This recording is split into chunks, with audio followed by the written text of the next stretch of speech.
Hello, ladies and gentlemen, Tengu Drop here, and welcome to the Drop Pod episode 6. This is Keaton and Joe. Hello, Joe. Yep. Hello. I'm trying to make it a unified thing, but I'm not used to that yet. No, it's like it all depends on it. You always do the intros because you're the one who records these, so it always seems like introducing me as a guest, but we are actually doing these like together. So yeah. So anyway, we have a lot to talk about today, so let's get right into it.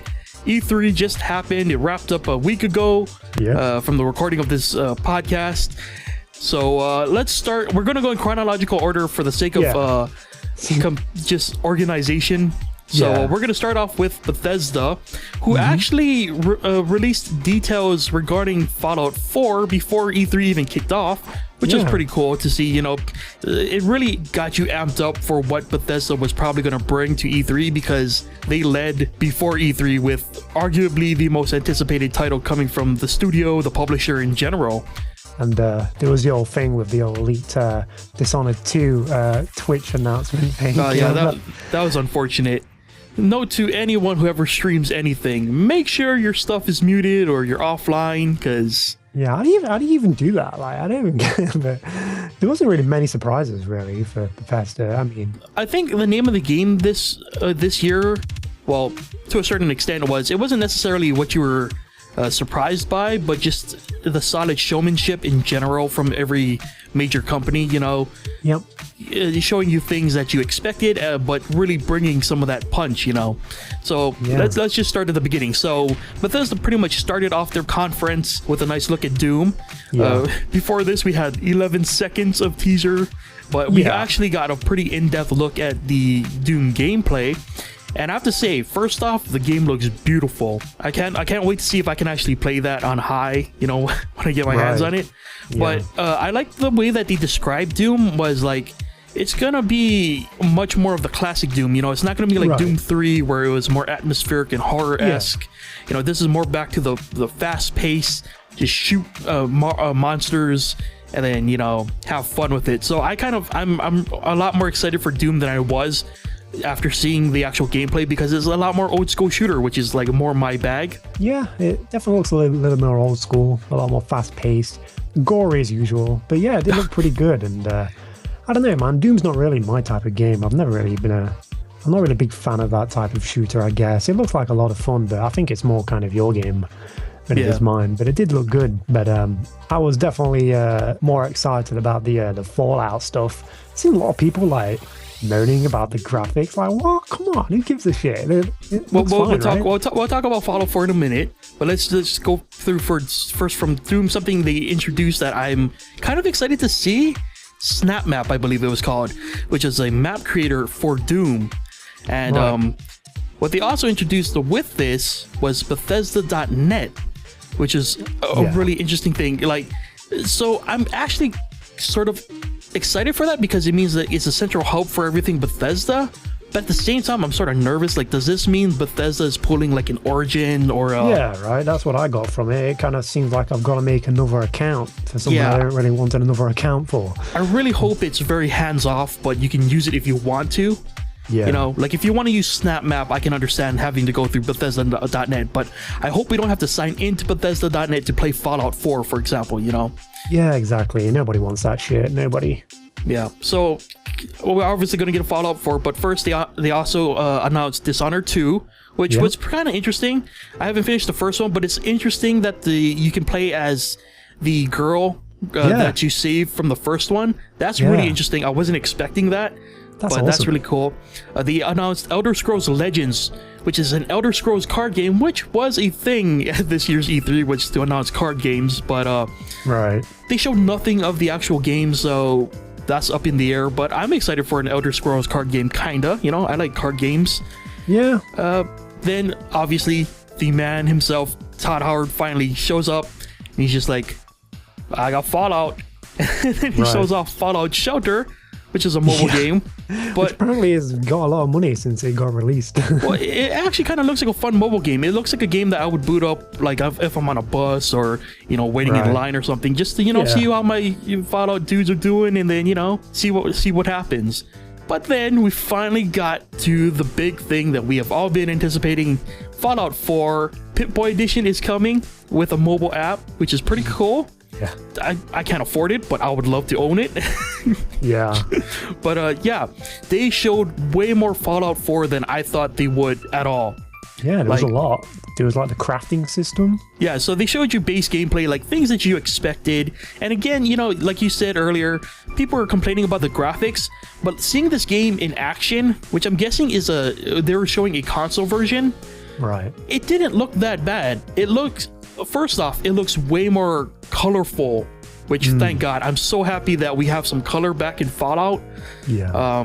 And again, you know, this is a game that's going to be coming to PC, so you know that the user base is definitely going to make it look prettier. So graphics to me mean nothing. Yeah, same here. So there's the weapon mods are back, which were kind of used in Fallout New Vegas to an extent. You know, you could find like different scopes and put them on your guns and stuff. Fallout 4 seems to take that to a whole new level with like 50 base weapons and over 700 mods. Different mod pieces, and that is insane. So that's pretty exciting. Yeah, it's pretty crazy. It looked really awesome though. Definitely taking kind of weapon crafting to a new level. So I'm looking forward to that. And the actual like crafting, like the base building. Did you see that? Like where you got power line setups where you can where you have to hook everything up to make it work. You can make traps. You got to fend off raiders. It looked pretty awesome. Like. And it's kind of weird because it's one of those things that you probably don't even have to do in the game. Oh yeah, they said this is totally optional stuff. You don't even have to touch it if you don't want to. Yeah, but you know there's going to be guys who's going to be like spending hours and like days just like getting the perfect base setup and stuff like that. And I guess it's kind of weird because it's not a multiplayer game. You know, you don't really see this kind of, you know, base building is like the big thing with like crafting games on Steam Early Access. Yeah. But this is like the first time I'm really seeing something like this in like a big budget like single player game. You know, it's pretty cool. I think it goes hand in hand with the crafting weapon system. It's kind of weird because it kind of showed you all of these elements at the same time. I think that's what was crazy about the Fallout announcement, because you literally just got everything at once. Exactly. But it looks awesome, man. It looks good. I'm not gonna lie. I'm actually looking forward to like building bases and seeing how that system works. The electronic system was like easily the most impressive part about it as well, because it kind of reminded me of something straight out of like Cities Skylines, where you're like hooking up electricals. Yeah. To like build up like a whole city. It was weird, but yeah, definitely impressive.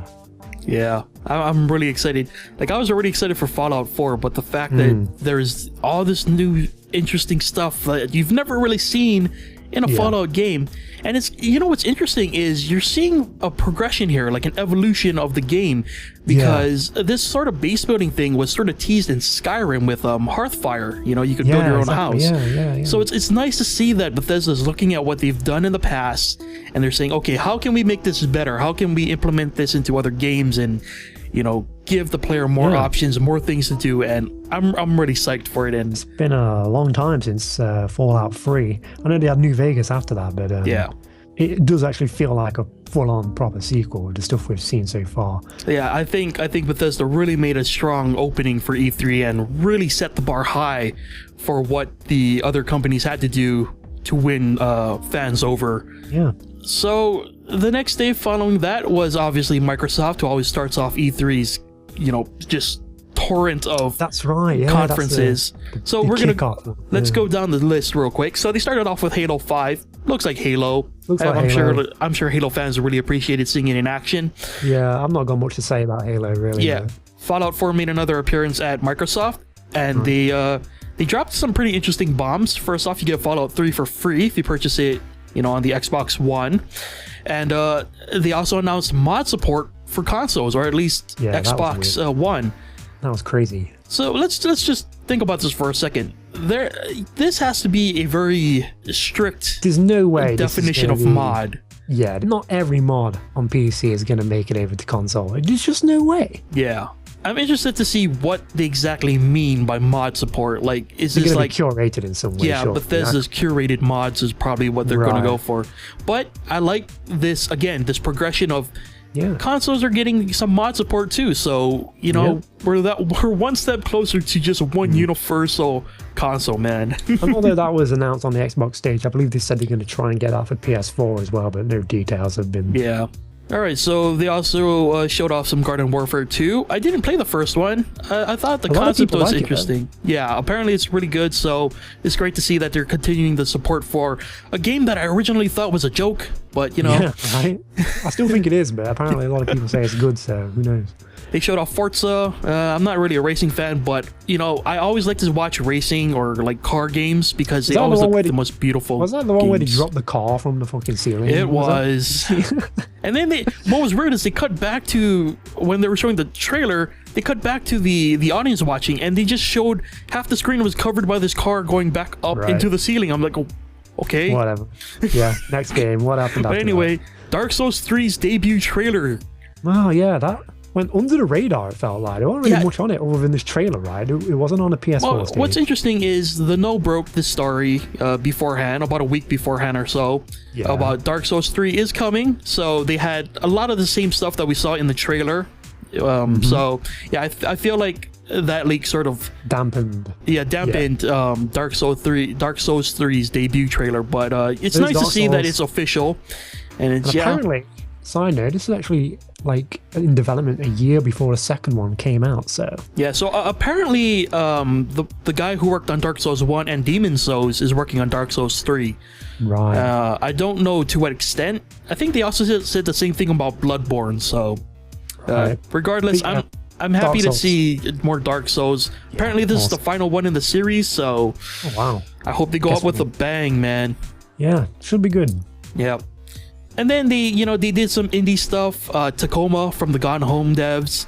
Ashen and Beyond Eyes looked really good. Like the one with the blind girl and the watercolor. Oh, it looks so beautiful. Cuphead. Interesting note about Cuphead, man. So I prototyped the game on this exact same concept where it was 1950s. Yeah, it was like a 1950s. I'll even throw up like a screenshot of the video that I made right here. But so I originally started working on a prototype for a 1950s beat 'em up. Right. And I just prototyped it, and I was just like, I showed it to a few people, and they were like, no one will want to play a game with the art style from the 1950s. A couple months later, Cuphead debuts, and I'm like, damn it. Yeah, everyone loves Cuphead, man. It looks awesome. Yeah, Cuphead looks amazing, though. Apparently, it's all boss fights, Titan Soul style, So I'm really interested. The bosses, the art style, everything about it looks so unique. Looks amazing. Looks really good. Yeah, I can't wait to play that myself. The guy from DayZ, I forget his Dean Hall. That's his name. Yeah. Dean Hall showed off Ion. Well, showed off like a teaser for Ion. No one really knows much about it, apart from what he said here and at the I guess at the PC Gamer Show, but we got to look at Tomb Raider, Rise of the Tomb Raider. Looks good. It looks good, but I guess we'll get to it in a bit. Rare Replay, pretty cool. I love the classic Rare games. Yeah, and then they showed off a new game, Sea of Thieves, a multiplayer pirate game, and it's also coming to PC. Yeah, so I'm just like, I want to play that. It looks interesting. We got to start the Tengu drop pirate team or something, man. I want to know more about it though. It's like it looks interesting, but it's Rare, so let's hope it's half decent.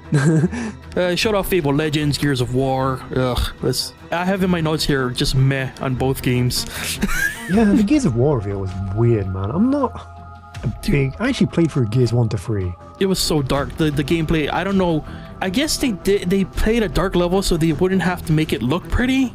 But it was I could barely see anything. Maybe it was a stream I was watching, but a few people said the Twitch stream was really dark, and some people said the YouTube stream was fine. That could explain it. I watched it on Twitch. Yeah, so did I, but I don't know. So one of the bigger announcements, backwards compatibility coming to Xbox One. Don't know why they went with Mass Effect, a game that notoriously ran pretty bad on the 360, and it looked pretty bad in the preview. Yeah, they showed like a really random scene of just like going up a fucking ramp, and this, it was weird. But I guess that's cool if you're an Xbox One owner and like you've got a bunch of Xbox 360 games. Yeah, it wasn't something that it was a cool thing, but it didn't really blow me away. I don't know. Yeah. They also announced the Elite controller, which I looked it up, $150. That's a lot of money. That's the only thing I didn't even realize. Like, they announced it, I thought, oh, that's kind of cool. Yeah. And then I didn't see the price until like a day later, and I was like, wow, it's so much. Yeah. If you're looking for a really good controller, I guess, and you got money to burn, more power to you. But I saw like the top 10 most pre-ordered items on Amazon after E3, and that was like number 10 of everything. People are crazy, man. People got money to burn, I guess. Apparently. But yeah. So one thing that was weird is, and they sort of just glossed over it, is apparently they have a VR partnership with Valve. And I thought when Phil Spencer announced it, he misspoke. Like, I thought he meant to say Oculus, because I think Oculus and Microsoft have a partnership. But then he said Valve VR and didn't correct himself. So I think a lot of people were like, I think that was one of those announcements that got like hesitant applause, and like people didn't really know what to make of it. It was like, yeah. Oh, okay. For me, the one thing that stood out the most in Xbox's entire conference was the HoloLens. Just the idea, I know that was a very controlled example, but the idea of where this is going to take us in the future, not necessarily for gaming, but in technology in general, is really exciting, you know? It was an awesome demo. It was. It was so good. And to use Minecraft of everything, it was brilliant on their part. Yeah. Just it was pretty much the perfect example to use. I'm just so like, I want to know more. I want to experience it for myself. It was so good. Definitely the highlight for me of the Microsoft press conference. Yeah, it was really good. Well, what would you say was your moment from Microsoft? Probably the HoloLens demo. To be honest with you, Xbox, I think a lot of people kind of said they would like the better press conference. Just because they announced a lot of games that are coming this year. Right. All right. So that was the Microsoft press conference. Next up was EA. In my opinion, not a lot was really there that really whet my appetite. So there was Mass Effect Andromeda, a sort of a teaser of that. Now, don't get me wrong. I fucking love Mass Effect. Right? If anyone knows me, they'll know it's one of my favorite game series ever, because it was just so amazing to play through. So I'm kind of glad they led with that, because after that there was not really much in the conference that I was just like, okay, thanks for the teaser, let me know when you guys actually show gameplay of it, you know? All right, the same exact, but I was glad to just get something. I was just like, that's cool. But they showed stuff for Need for Speed, Star Wars. Oh, I actually remember I kind of missed a bit of this because it was boring me so much. I actually went to go and get something to eat. So was the Star Wars demo good? I had a lot of people saying it was decent. I'm getting conflicting things. So apparently there were some things that people are getting caught up about the finer details of the gameplay for Star Wars Battlefront. Right. But from what I saw, it feels like an authentic Star Wars game. You know, the sounds were amazing, like very true to the source material. Like, I wouldn't be surprised if those are actual Star Wars sound effects, you know. And somehow, I don't know how they do it. They make it look like the movies, you know. They got the color scheme right. They got the feel of everything right. It does look amazing, yeah. So, yeah, I'm actually excited for Battlefront. Yeah. But I'm also hesitant because, you know, it's EA and, you know. So that looked cool. So they did sports games as usual. A surprise appearance from Pele. Was this the Pele? Fucking don't get me started, man. I was just like, okay, it's cool. You guys got a very iconic figure. Yeah. But come on, dude. We're here for video games. Let's move it along. The guy here. was like, oh, you know, I could sit here and talk to Pele all day. I'm like, fucking please don't. Jesus. Kill me. But yeah, anyway. They showed Mirror's Edge Catalyst. Yeah. Confusing as hell, man. So it's not a reboot. It's not a remake. It's a rebirth. No, they call it a rebirth. What? But so, it's like, wasn't one of the taglines like, find out how faith chose this path or something? I don't know. Well, I think that's the thing. Like last year, was it? When they first showed it off? Like 2 years ago? I don't know. Whenever they first showed off this new Mirror's Edge, they were sort of like, oh yeah, this is going to be like an origin story or something. Yeah. But now they called it Catalyst, and it's a rebirth now, so I'm so confused. I liked Mirror's Edge, and the new one looks good, but I'm not a fan of prequels. right? Just for people that are not a fan of prequels. Well, if they're calling it a rebirth, I'm assuming it's gonna pretty much be like the first game, but just retold. Maybe like an Evil Dead 2 style, you know? And I can kind of maybe accept that. But then again, it's like literally a reboot of a game that didn't need one, in my opinion. Like, I don't know. Yeah. Maybe I'm just... But yeah, it looks good. And I'm looking forward to playing it. Yeah, I'm just happy we're getting more Mirror's Edge. Thank you, EA, for finally doing that. So my favorite thing from EA definitely had to be Unravel. Yeah, that looks amazing. Yeah. Oh my god, it's so adorable.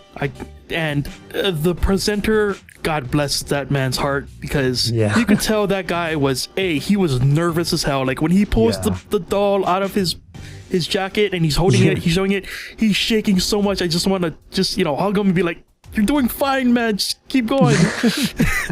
But you could tell that dude was really into what he was presenting, and I was just like, "You got my money, man. Tell me when I can buy it, and I'm definitely gonna buy that because it looked awesome. It looks adorable. It looks great. It looks beautiful, and so that's great. Even the gameplay looked good. It does. It actually looked interesting. Like using kind of your string to kind of tie to objects and kind of using your weight and just using the push-pull gravity. I don't know, man. It looked awesome. It looked really good. So Unravel did look great. And then shifting to Ubisoft, they started out with South Park, The Fractured Butthole. It's not being made by Obsidian, right? Are they the guys who made the first? They made the first South Park. I don't know if they're working on the second one. No, they're not. Yeah. It is a sequel to The Stick of Truth, though, so... It is a sequel, yeah. So I never played the first one. I'm not a big South Park fan. I do love Matt Stone and Trey Parker, though. I'm a big fan of their movies. Orgasmo, Basketball. The classics. Yeah, the classics, man. They are. Amazing. Yeah. I actually watched Basketball recently, and I was just like, I forgot how funny this movie is. They're so good, man. I don't care what they're like. Some of my favorite comedy films, but that's for a Viscera playthrough. And then they showed For Honor, this sort of big battle, but you play as one of these many swordsmen through time, like knights, samurai. Looked okay. I don't know. I was pretty psyched. I definitely loved the presenter's enthusiasm. He was really cool. I did one thing I really liked about it is it looks like their fight styles. So like there was a part where the guy was actually holding his sword like halfway up, and I was just like, that's a very unique way to fight. And apparently, according to one of the interviews I listened to, this game is all about fighting smart. So you can actually use walls as cover when you're fighting. I'm excited to see more of this. Yeah, I was about to say, I'm definitely looking forward to seeing more of that. But it does look all right. And then they finished with Ghost Recon Wildlands. Oh, I missed this. What happened? Yeah, so in my notes, the way I wrote it is soldier people sabotaging drug kingpins or something like that. So I completely phased out when this video was, but I can't remember what I was doing instead. Yeah, so it's pretty much like kind of like a Rainbow Six where you're a team of guys, but you're going after drug dens. Yeah, I think so. Yeah. So it's kind of like a mixture of like a Far Cry meets a Rainbow Six, I guess. So I guess this is a co-op then, right? Yeah, it looks like it's very much a co-op game. Like, I don't know. I'm really not sort of a war kind of or like realistic shooter guy, so I don't really necessarily know the intricacies, or maybe I missed something. I mean, Ghost Recon is usually a pretty well respected series, so I don't know. I'm sure that someone out there is excited for it, but yeah. That about wraps up Ubisoft. Hey, come on, let's not. How are we gonna talk about Ubisoft and not talk about the meme guy? Oh, Jesus. That was like easily the most cringe-worthy part of E3, I think. Like the whole stretch, I say. But whatever. Yeah, for a while there, I've just thought he was a guy that is popular on the internet, and I just didn't know about him. But no, apparently I think it was just Ubisoft trying to make a meme show up during their conference. I don't know. Yeah, I don't know. I actually like Aisha Tyler, though. So. Yeah, she definitely saves Ubisoft from being just cringeworthy through and through. Like, I don't know how you can like really dislike her. She's just a normal person who's obviously paid to be there, and she does it in a kind of lighthearted from where I think, but yeah. Yeah, the only thing I don't like, and I'm glad that she really toned it down almost immediately, was the whole girlwood thing. Like, oh, like guys don't come out. Coin some phrase, yeah. Yeah, I mean, guys never come out and be like, I got a boner for the game I just saw, you know. So, you know, yeah, it's nice that she doesn't do that anymore. But yeah, but, anyway, yeah, so that was Ubisoft. Moving on to Sony. Right. And Sony started off strong as hell, in my opinion. And that might be biased, but I don't care. They started off with The Last Guardian. Yeah. I am so damn happy we got to see gameplay footage of this game. It was pretty lively gameplay. It was. And so what was interesting is I was sort of like, you know, looking around and seeing how people were reacting to this, and a lot of people seem to say like, oh, the gameplay is so slow, and I'm just like, thank you, you know, that is what Team Eagle does, you know, that is like, watching that gameplay made me so much more excited for it, because it is what I want from Last Guardian. It's a mixture of Eco and Shadow of the Colossus. Yeah, and that's very much, you know, yeah. I was gonna say it was easily the best thing they could have opened with. It was like a genius idea just to open the press conference with that. Because people have just been so, like, you know, obviously nothing needs to be said on The Last Guardian, like the status of it over the years, but that was a genius move, and it did look good. And I saw a lot of people complaining, like you say, like, oh, it looks, what the fuck, it's slow, like, what is this shit? Like, do you even know what it was? Like, you know, I know it's not been shown in a long time, but this is what it is. I mean, that's an interesting thing, is Eco and Shadow of the Colossus are very cult hits, you know, they're cult classics. Shadow of the Colossus is personally one of my favorite games of all time, and it's so good to see it's still alive, you know. It was nice to see Yoshida on stage getting so, like, excited about it as well. It was. Anyway, moving on to a new game that, I don't know, I was hesitant at first because, okay, so the developers Guerrilla came out, and for those of you who do not know, Guerrilla is the creators of the Killzone series. So I was just like, oh great, another first-person shooter. But no, they showed Horizon Zero Dawn. Yeah. Now, it's worth noting that a few details of this game leaked like months and months before this trailer. So I kind of knew a little bit about it. Yeah. But and I kind of assumed they were going to show it. And I enjoyed it, man. I thought it looked awesome. It looks like some kind of Monster Hunter on steroids or something. I don't even know how to explain it, but I am so damn excited to play this. Looks great. It does, like, and I don't know, maybe it's just I'm out of the loop, but I feel like this was one of the most unique concepts. Or like it's like a tribesman. Yeah. Or tribeswoman. Lady. Who's tracking down robotic dinosaur-ish creatures. Yeah. And like when she had to hide in the bushes because of the sensor creature thing that would have alerted the others, I was just like, this is crazy. Like, I'm surprised this wasn't something that's been done more. So I'm just really happy to see a very new, fresh ideas coming to fruition here. From what I've read about it since, it sounds even better. Like, apparently there's like no tutorial. Like, apparently just like chucked into this world, and you've got to figure out what arrows do what, and like what weapons do better to take down these giant fucking robot dinosaurs. That just sounds like right on my street, man. It looks great. I think the protagonist is awesome. From what I've seen, and I'm just excited about that game, man. You know what I liked about it too is the protagonist is not killing these things just to kill them. Like when she takes down that seeker thingy, she apologizes and she goes, shh, you know, it's okay, you know, I had to do this for my survival's sake, you know. So are these like a species that got turned into robots by somebody then, you know? That's the whole mystery, and I like that they gave you a lot of details but not enough to ruin it or anything. You know, it was a great first look at it. That was a really great way to debut a new IP, and I really hope it lives up to the expectations, because that is crazy good looking so far. Got a lot of awards as well, so I'm hoping it turns out well, and I'm looking forward to seeing more on that, definitely. So Street Fighter V Birdie was announced. Cammy was confirmed for you Street Fighter fans out there. Cammy. Yeah, butt lady. Media Molecule's Dream. I have no idea what it is, but I want to know more. Exactly. World of Final Fantasy, and then stop. Are you ready? Final Fantasy VII Remake. That was a Oh great my God. troll there. That was that lad. He kind of unveiled the Final Fantasy chibi version first, and the Square Enix in general this year was truly. We're not going to talk about it, but in Square Enix's conference, they teased Kingdom Hearts 3 the entire way through and kept just doing like, but first let us show you this thing, and oh my God, it takes a lot for me to like laugh out loud at stuff sometimes, but that conference literally it made me laugh out loud at, like people's reactions like as I'm watching it.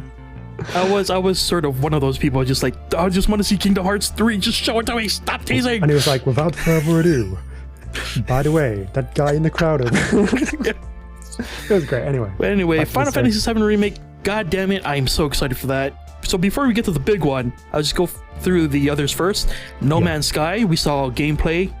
Yeah. God damn it, please give me that game. Just looking forward to that game. I don't want to see any more now. Yeah. I'm starting to see a little bit of like, not backlash, but people are starting to get like a bit like frustrated. I don't even know what the word is. But yeah, I feel like we'll talk about of that more is of like that souring a little bit. But yeah, we'll talk about more of that in a bit here. But yeah, I would say that I've seen enough of No Man's Sky where I'm like, okay, I get the gist. You're an explorer, and the real draw of this is probably going to be trying to find new things in these different planets, and I'm perfectly fine with that because I like to do that. That was awesome, man. I'm so ready for that game. They debuted Black Ops 3 gameplay. It's worth noting at this point, I've not really seen any of these, so you're gonna have to do all the talking about these games. So okay, so I'll just say in general, I since Advanced Warfare, I have kind of been warming up to playing a Call of Duty game more, and Black Ops 3 sort of encourages that even more because finally we're getting a co-op campaign in Black Ops 3. So I can finally enjoy, Call of Duty with friends other than like zombie mode. Wow, we should get it. Do it for the channel. Yeah. And then the other reason I'm getting more into Call of Duty now is because they're finally getting away from just shooting guns. You've got all these other things like jetpacks and wall running and double jumping and stuff. So we're finally moving away from traditional Call of Duty to a more varied gameplay style, so. Yeah, the last one I bought was Black Ops 2, but obviously I've played Titanfall since, and exactly, Titanfall was a great game, so I'm glad to see that Titanfall has made an impact on at least Call of Duty. So we're seeing both sides, or we're seeing at least Activision and their respected developers stepping their game up and being like, I'm just excited for Titanfall 2 when that gets announced. So. Exactly, like that's what I mean. So like if Call of Duty is stepping up, that means Titanfall has to step up. So what is Titanfall 2 gonna be? Can't wait to see it. Yep. I just finished with Uncharted 4. God damn, that game looks pretty. And I gotta say, in terms of set pieces and everything, I think Uncharted 4 blew Tomb Raider out of the park in that respect. Yeah, looked amazing. Tomb Raider felt like a more on-rails set piece. Yeah. Uncharted. Did you catch the 15-minute gameplay demo they released of Tomb Raider after the fact? I did not. But I'm just going completely on what they showed at the presentation-wise. Yeah, it looked amazing. Uncharted 4, it seemed much more open. Like, that level seemed much more open. So, I'm kind of hoping it is. And, so I'm really excited for Uncharted 4. The little flub that happened, I was actually kind of happy to see that happen. Again, I didn't see this, so... Okay, so basically what happened is they booted up the demo. And after the little cutscene, showing off the environment, it goes into, gameplay time, where Nathan Drake is standing there, and you're like, okay, he's supposed to be moving, but he's not. And he's just standing there for like a good 15, 20 seconds, nothing happening. So then they reboot it, and then it works. Right. But I kind of like the fact that the demo kind of broke, because that means it was gameplay, or, this is this is a work in progress, so... Yeah, exactly. It happened last time as well, like, something went wrong. He died, didn't it? But, there are things that always happen, and I'm always... On one hand, I'm kind of, sympathetic to these people because they spend so much time putting these together, but when it breaks, I kind of feel like it benefits them in a way. Yeah. But anyway, that's awesome. Let's talk about the big one. So, they came out and said, this is a project that we're not working on, but we feel you should know about. So, this is the reason why I didn't see the games and like videos that Keaton was talking about, because they actually finally announced Shenmue 3 after 14 years. Shenmue is like my favorite franchise of all time, like ever. My favorite games, 1 and 2. It's worth noting, like the day before, Yu Suzuki, the creator of Shenmue, tweeted a picture of a forklift. A forklift. So, I'm thinking, whatever. We've all been here before. I was trying not to get hyped, but I can't believe it, man. The music hit. That's the first thing. When he came out and he says, "Oh, this is I thought, where's this going?" Especially after they just announced like Final Fantasy VII, and the music hit. And then I saw the leaf fall, and oh my god, it was like unbelievable. It was like, I couldn't believe it. It's like, it was so surreal. It was literally the most surreal moment probably in my life. So let's sum it up real fast here. So Shenmue was a game that came out on the Dreamcast and then the Xbox eventually.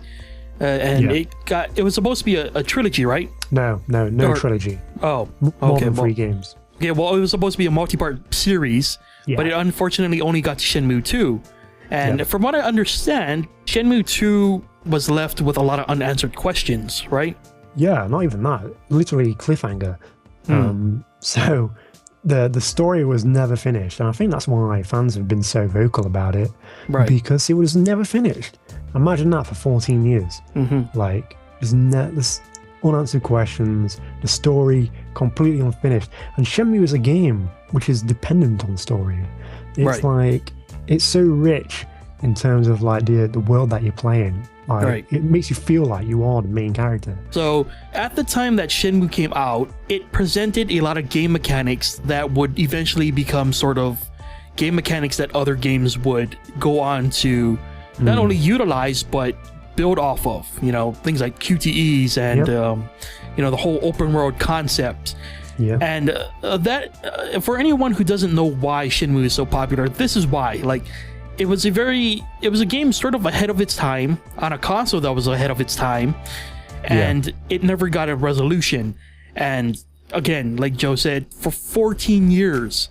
So understandably, fans went nuts. Yeah. And this sort of brings us to a talking point we wanted to, sort of go over. And that was like, gamers are very cynical people. Well, they are. But let's talk about it a little bit, because they didn't announce the game. They announced a Kickstarter for the game. The video plays, the Shenmue 3 kind of, Kickstarter video. Yeah. Tells you where to go. It crashes Kickstarter for the first time in history. Because me included, everybody was trying to get onto this Kickstarter. And since that announcement, there's been a lot of concern trolling on the project. Well, I wouldn't say that. It seems, okay, so there's a large spectrum of reactions to this whole Shenmue thing. And I think, I guess we'll just jump to the point here. So primarily there have been outlets that have sort of taken it upon themselves to, I guess, counter the excitement or the anticipation of Shenmue 3 with a less than positive take. I think, for example, the one that really struck us both was the Nose video, where they proposed the idea that the Shenmue Kickstarter was a scam. Now, this is the thing, right? The title is like, oh, fucking Shenmue 3, is it a scam? But then when you watch it, they're discussing it in a way where it's like, oh, actually, no, it's probably not a scam. It's very much a clickbait video. Yeah, well, that's all it is. It's literally clickbait. And, it's not just a no. It's a lot of outlets out there who have basically made like defamatory comments about the Kickstarter and the project. Without really doing the research. Exactly. It's literally looking at something and being like, this is why it's wrong. Yeah. This is why you should feel bad about being excited for Shenmue 3. Yeah. Obviously Sony wanted to gauge the public interest. Right. But for a few reasons. Anybody on the internet will say that they will pay $50 for Shenmue 3 to become a reality. It's a niche game. Exactly. So Sony said, okay, there is a vocal bunch out there. Number one most requested game on the build the list. Exactly. That's what I was getting to. They've got. So they said, okay, we're going to see if you can put your money where your mouth is. And that's what they did. Yep. Now, this is not the first time that Sony has gone out of their way to go after a game that the community wanted. Yeah. Just not too long ago, when Street Fighter, before Street Fighter V was even a thing, the director for Street Fighter 4 said, look, we would love to make Street Fighter V, but we just don't have the budget for it. Sony came in and said, we'll give you a budget, but it's going to be a PS4 exclusive or PS4 and PC exclusive only. Yes. And that's what happened. That's why Street Fighter V exists. Yep. So it's not like this is a new thing from Sony. Sony are obviously gauging the audience and saying, okay, these are things that people want. And, you know, obviously, yes, they're benefiting more than one way. But again, they're a company. Their job is to make money.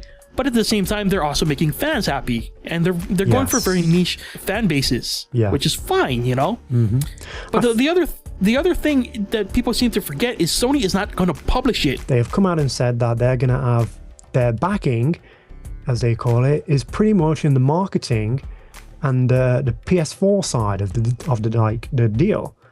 Right. Every penny of the Kickstarter is being given to YSNet to develop the game. Yeah. And people are kind of saying, oh, well, why didn't Sony just fund the game instead of like gauging interest? Because this is a game that was out 14 years ago. Yeah. Nobody knows it. You know, they're a business. They're a company. The whole thing is a business deal.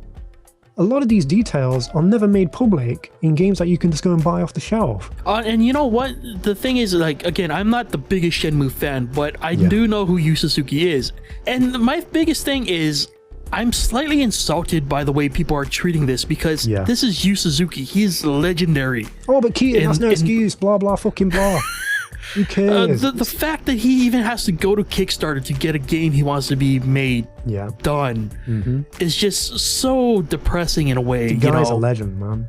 Yeah, and just to see the outpouring of support was just, it made my heart feel good. And it was really, that's why I was really sort of offended by people trying to trash talk Shenmue 3's, you know, existence. Clickbait garbage, faux outrage in its finest. And this is because I'm so close to the subject, this is the first time I'm really seeing how bad it is.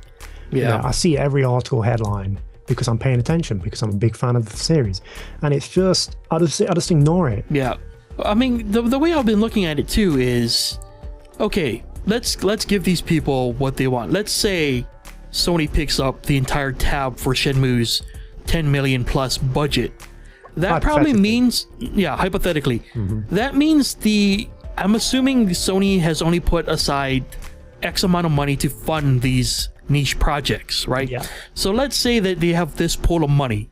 Yep. Let's say they take all of that and put it into Shenmue 3. Yep. What happens to things like Street Fighter 5? What happens to other things that we don't even know about yet? There is not a lot of money in Sony third-party relations. That's where this money is coming from. The third-party side of Sony. Everyone's thinking, exactly. Everyone's thinking of Sony. Everyone's thinking, oh, they can fund this. They're funding fucking, Naughty Dogs. Come on, that's a AAA game. Right. And everyone is saying, oh, it takes so much money to build a AAA game with Shenmue. Like, no, listen here. YSNet is an indie studio now. I mean, essentially what they seem to be suggesting is that either Sony should pony up and disregard every other project they have to probably pull the same money from, the same pool of money, or what should they do? Just kick Shenmue to the curb now? Just say, screw it, you guys are on your own? What's the final outcome here? Should Yu Suzuki suffer and continue to just not make a game ever again that he wants to because he needs funding? I don't understand the end game here, and so it's disappointing to see. But I will say, for the sake of devil's advocate here, I will say that, again, it's been 14 years since we've seen a Shenmue title. And in that time, the things that Shenmue has introduced to the world has been taken, has been redone, evolved, it's been shaped and shifted into new and interesting things. Do you think that Yu Suzuki can bring a title that will satisfy that, and I think that's where people are saying, can Suzuki bring an actual quote-unquote open world game to the masses? Exactly, with the money he's asked for. But let me just clear this up. This is the last thing I'm going to say about this in this video, but everyone's saying, oh, it cost $47 million to make Shenmue. Oh, is he supposed to do Shenmue 3 on this budget? They're using Unreal Engine 4, an existing engine, which is easy to use. The story has been written since the first 2 games. The whole saga has been written. Suzuki knows it. You've seen characters since before the first Shenmue came out in promotional videos that we've not even seen yet. The world has just been that built already. Like the story is completely set in stone. So all they need to do is develop the game in Unreal Engine 4 on whatever money they get. You know, let's be realistic. I don't think this Kickstarter is going to get to 10 million. I would love it to. I want to see this Kickstarter get as much as it can because this game means a lot to me, and I feel like Suzuki deserves to make the Shenmue 3 as envisioned all these years. But you know, the whole Kickstarter thing is like a completely separate rant. You know, I could talk about the Kickstarter mishaps in another video, and I probably will, and I'll probably touch on this a lot more in another video. But that's pretty much what I want to round up on, like in terms of like the budget and stuff. But yeah. So I mean, yeah, we obviously talked about it a lot here. Probably more than we should have. Yeah. So basically, the gist of it is, it's unfortunate that the gaming, I don't even want to say press, just a portion of the gaming culture cannot just allow people to be happy. You know, people even got mad at people for being happy about Final Fantasy VII's remake. You know, it happens all the time. People were mad about No Man's Sky getting so much love, you know? Yeah. So it is very disappointing to see that people cannot just be happy and be happy for other people. It is unfortunate that things like the Nose video come out and we waste our breath even talking about crap like that because it is just embarrassing, you know? It's just embarrassing. It just makes me feel just sad. Yeah. Not even angry, just disappointed that. Yeah, it's obviously there are other aspects of gaming culture that are even worse than this, you know, things like Gamergate. But it's just sad that, you know, like in general, I feel like crap, we didn't even get to Nintendo. You know what? Let's round this off real quick. Nintendo did not show anything but amiibos and a couple of cool things. they showed Star Fox Zero, which looked okay. Terrible, actually. Well, it looked like Star Fox, but it was empty. Like, I was just like, okay, you had some space battle. Okay, you're now your chicken robot thing, and I completely had no interest, and I think that was the worst conference. No, yeah, Nintendo didn't even try. It was like, hey, buy our amiibos, which, you know, are you know what? If you're an amiibo fan, I will say that you guys were probably excited for that, and good for you. Good luck. They're a big deal. Yeah, but you know, amiibos are not my thing. I wanna play video games, and they really didn't have anything for me. In general, I feel like people even came away from this E3 saying, "Oh, this E3 sucked." I'm like, how can you say it sucked? There were so many good things. There were so many things as fans that we wanted to see. And every single conference, basically almost every single conference, tried their hardest to appeal to the gamers out there, the people who play these video games, who support these companies. They tried really hard to get on your good side, and I think they did a really good job this year. Yeah, overall, I really enjoyed it. I'd say it's going to be my most memorable E3 by far, just because of the Shenmue 3 announcement. Yeah. Man, let's just get positive, man. We're actually getting Shenmue 3, man. I love it, man. Oh, it was just such an amazing. What was your highlight? That was, good times for me. There are just too many things. I'm excited for Fallout 4. I'm excited to see where HoloLens goes in the future. I'm excited to see, you know, again, Unravel, Horizon, Last Guardian, please give it to me. Yeah. Final Fantasy VII, so many things. No Man's Sky. I think, you know, I'm even interested sort of in the VR space. I heard about something that Sony had called Kitchen, a game where apparently you're like, you're bound to a chair.